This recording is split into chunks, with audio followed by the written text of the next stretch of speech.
I want to talk about Tim Tebow for a minute. Let me say that my motivation for making this video is the story that came out a couple of days ago that everybody's been talking about, with some anonymous New York Jets coming out and calling Tim Tebow terrible, and the accompanying negativity. The media negativity that has surrounded this guy over the last couple of years has been unprecedented, and I'm convinced that is what has driven this story. It's the reason that Tim Tebow is right now the most famous football player in the entire world.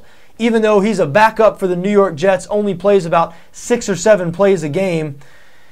It's because of the narrative on this guy, and it's unprecedented. You can't find me another example of any athlete in any sport, at least over the last 20 or 30 years, because those are the years that I remember.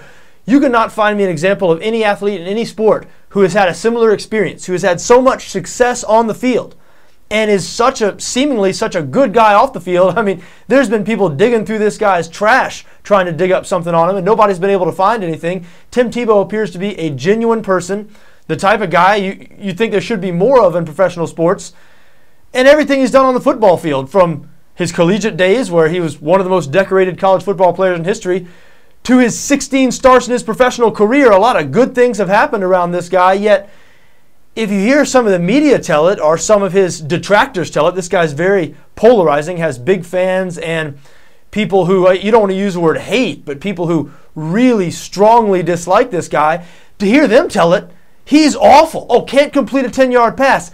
Not an NFL quarterback is what they say. And it's just puzzling. And I'm convinced that that's the reason. Because if you were a little bit of a Tim Tebow fan last year, or if you were like, you know what, I kind of like seeing this guy prove some people wrong, by the end of the season, you became a big Tim Tebow fan. Likewise, if you started off not liking Tim Tebow last season, by the end of last season, with all the press and publicity this guy was getting, I mean, you were about done with it. You probably felt like you couldn't even turn on a TV without seeing this guy. So you became a bigger Tebow hater. Well, let's lay out some of the facts here.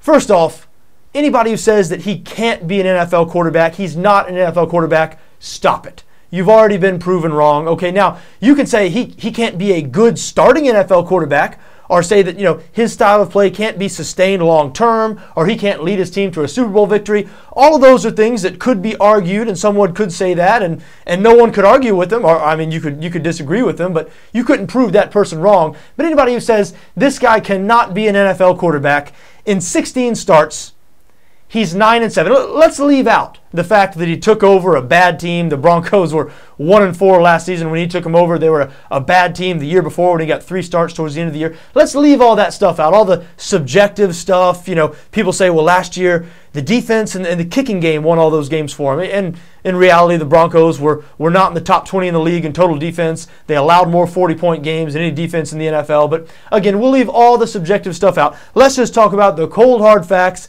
that cannot be disputed. Tim Tebow has had 16 starts in the NFL. He's thrown for roughly 2,900 yards, 19 touchdown passes, 9 interceptions. He's also rushed for roughly 800 more yards, 9 rushing touchdowns as a starter, 12 rushing touchdowns overall. He's rushed for a couple of touchdowns there before he was starting games. Those are the facts. 19 touchdowns, 9 interceptions, 9 and 7 as a starter. Oh, by the way, of all the quarterbacks to come into the NFL over the last 3 years, there are only 2 quarterbacks who are currently 2 games above 500 or better as a starter, Tim Tebow and Andrew Luck. Okay, these are facts. In the playoff game last year, and I know that any Tebow hater who's currently watching this, they're probably going to clamp their hands over their ears right now and start humming a song. Either that or they click me off already, because as soon as you talk about the playoff game, the game that really invalidates everybody who says this guy cannot do it, cannot be an NFL quarterback, people don't like to hear this. The biggest Tebow haters, and I'm not just talking about fans, people in the media, they wish the playoff game did not happen, and they talk about it like it was some sort of fluke, like Pittsburgh defensive coordinator Dick LeBeau somehow forgot to coach defense, or the Steelers were old and that defense was past it. Well, guess what? This season, the Steelers are once again number 1 in the league in total defense. But in that playoff game, Tim Tebow passed for 316 yards, became the only player in NFL history to complete 5 passes of 30 or more yards and 3 passes of 50 or more yards in the same game. Never happened before in one game in NFL history. It was in the playoffs against a team that was number 1 in the league in total defense, number 1 in the league in pass defense. Oh, by the way, he also rushed for 50 yards and another touchdown. That's almost 400 yards of total offense in the biggest game of the season for either team against the best defense in the National Football League. Those are the facts. That's what happened in his 16th career start. So here we are. Here we are a few months later, and if you listen to the media narrative, a lot of people, you'd have to say most people, aside from guys like Skip Bayless, who seems to me anyway like he just takes that position to be different, just about everybody else seems to be right back on this guy cannot be a quarterback. It's proven that this guy can't be a quarterback. Again, they strike me sort of as the second grader who puts his finger over his ears and starts humming and kicking his feet when you talk about something like the Pittsburgh playoff game last year. It's just unreasonable in a league where everybody talks about the development of young quarterbacks. I mean, you look at guys like Alex Smith and Eli Manning, 5 and 6 years into these guys' careers. People are still talking about their development, how it takes a while for quarterbacks to develop. And Tim Tebow, even though his first 16 starts went a lot better than either one of those guys, Tim Tebow, people talk about this guy as if, oh, his development is finished and he can never become anything different. Now, the knock on Tim Tebow, without a doubt, is his passing accuracy. It's really the only knock on him. The guy has a long delivery, without a doubt, a long, unorthodox delivery, and he completed 46.5% of his passes last year, which was last in the NFL. That's a fact, just as he's 9-7 as a starter is a fact. It's a fact that can't be argued. Now, there's other stats that certainly you could use to argue either side of that completion percentage. One thing that's not talked about often, and I am calling this the case for Tebow because I feel like there's so much negative out there against Tim Tebow. So if it sounds like I'm arguing the positive, that's because that's exactly what I'm doing. And when you talk about this 46.5% completion percentage, you have to at least take into consideration the fact that the Denver Broncos last year averaged more air yards per pass than any team in the NFL.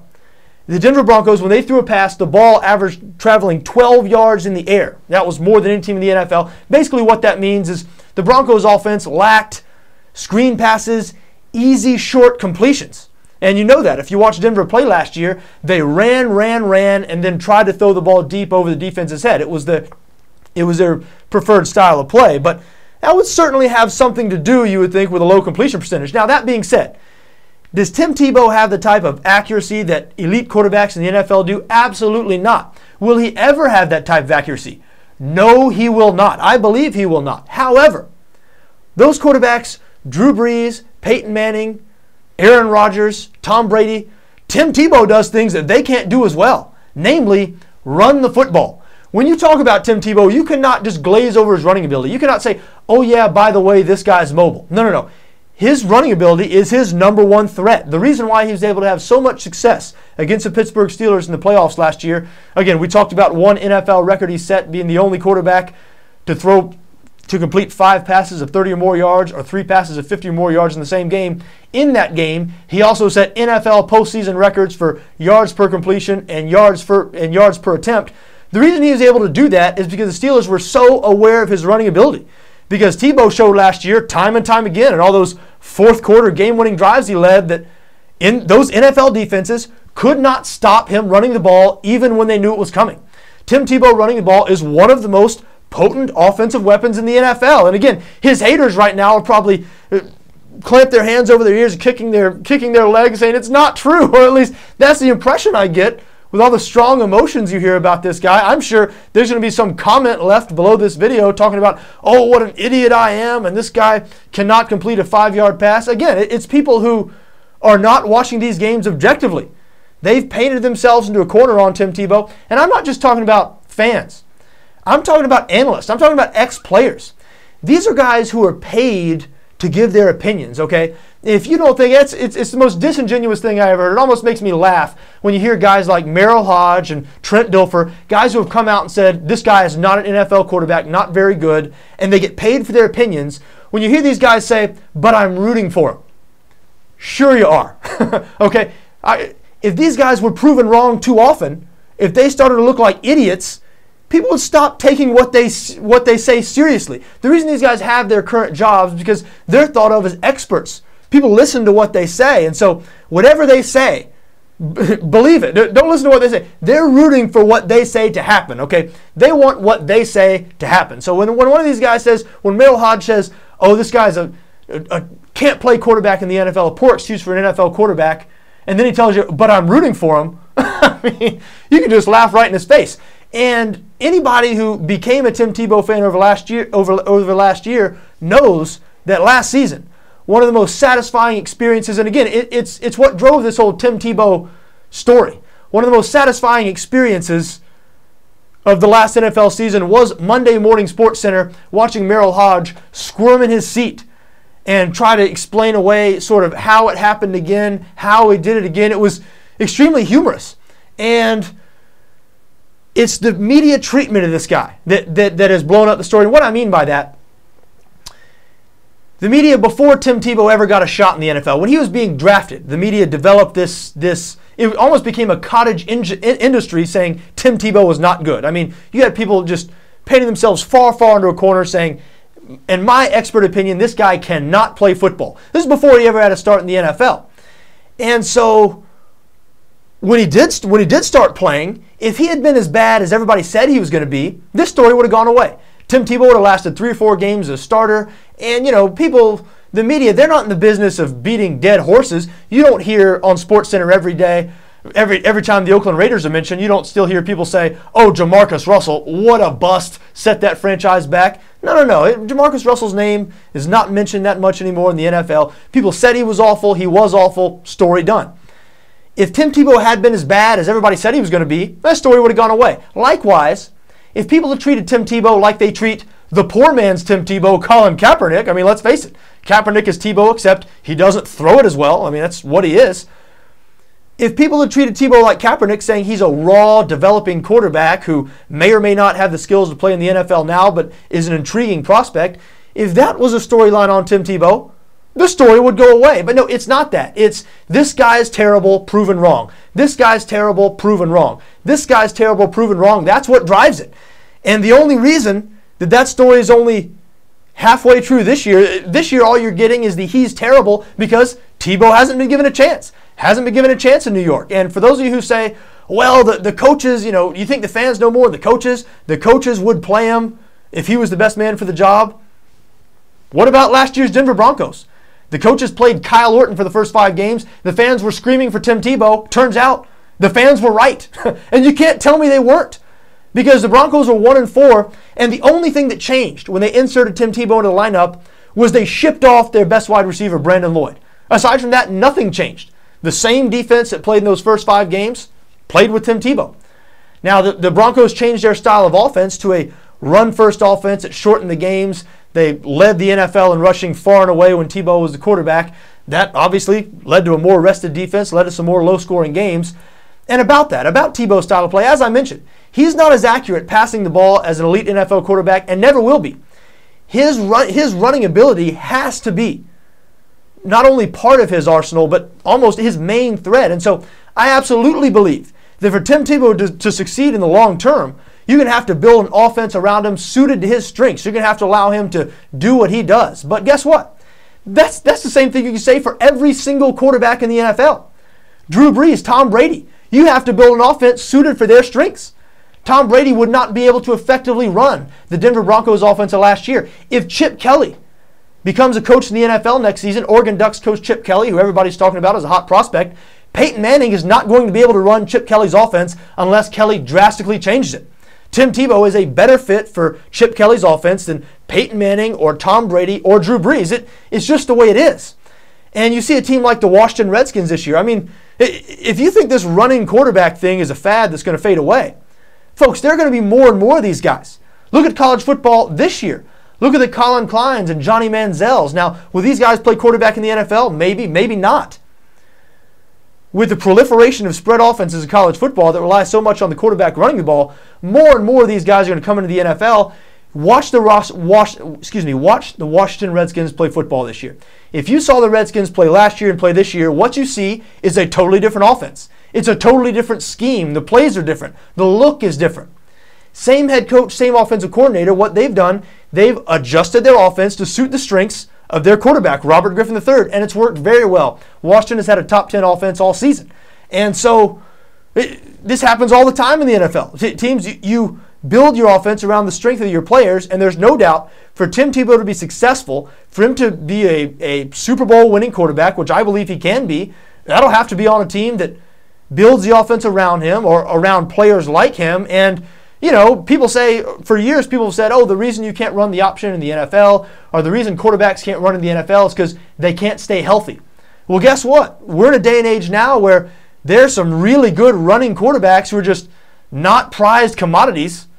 Guys like Tim Tebow, even a guy like a Vince Young who's out of football, a guy like a Michael Vick who might never start another game in the NFL after this season. I mean, Michael Vick might be done as a starter in the NFL. A guy like a Colin Klein who's not going to be a prized commodity coming out of college this year.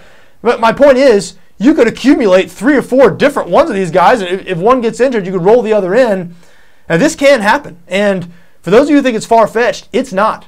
Chip Kelly's coming. And if you think Chip Kelly's going to change his offense, some kind of pro-style offense, you are kidding yourselves. And you're going to see more and more of this type of thing in professional football. And Tim Tebow, the only knock on this guy is his passing accuracy. And I got news for you. He passes the ball a lot better than most people like to think he does. If you don't believe it, watch tape of some of these games. I mean, completion percentage is one thing.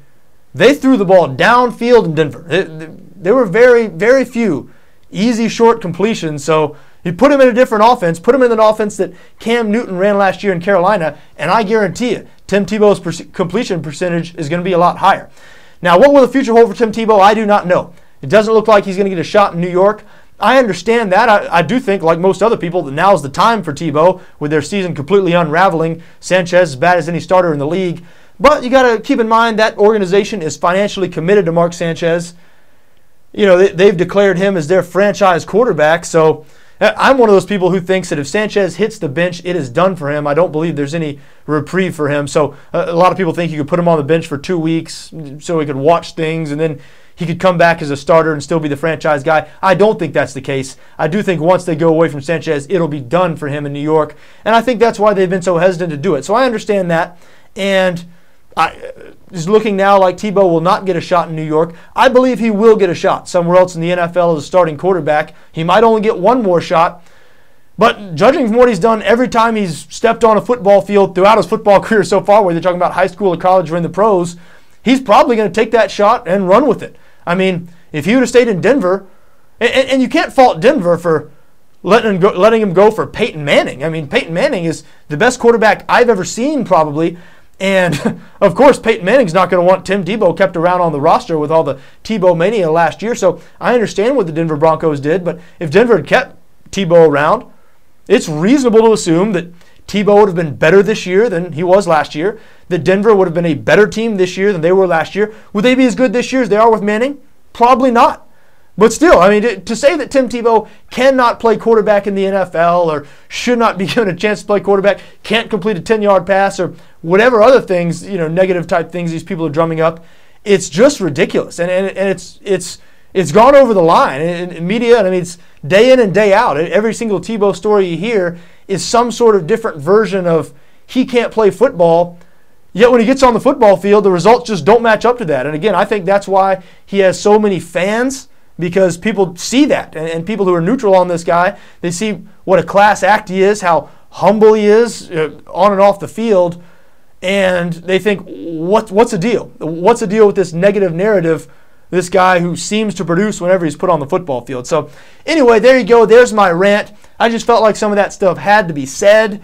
This is a little platform. I know we're not on ESPN here or whatnot, but you know what? Some of this stuff needs to be said and is said, I know, but by people that I talk to. But some of this stuff needs to be said on a larger scale. I mean, it just needs to be out there. Right? Got news for you. Tim Tebow is an NFL quarterback. We'll see whether he's going to end up being a good one, but he is an NFL quarterback. All the negativity surrounding this guy needs to stop, in my opinion. But you know what? I mean, obviously, it sells newspapers or sells magazines or gets ratings. Otherwise, they wouldn't keep doing it. So I guess it's going to keep on. But listen, I'm a Tim Tebow fan. I'll admit it. I'm a guy who was largely neutral on this guy before last season when this whole craze took off and you heard the constant negativity and you see this guy and unless you started off disliking this guy, it's tough not to like him. I mean, he seems like the genuine article, seems like a likable guy, and he's just better than most people make him out to be. Tim Tebow is the rare case of an athlete who's overhyped, overpublicized, yet underrated. Anyway, that's all I got. I'm sure this story is going to be taking plenty of twists and turns over the next few months and years. We'll be keeping an eye on it.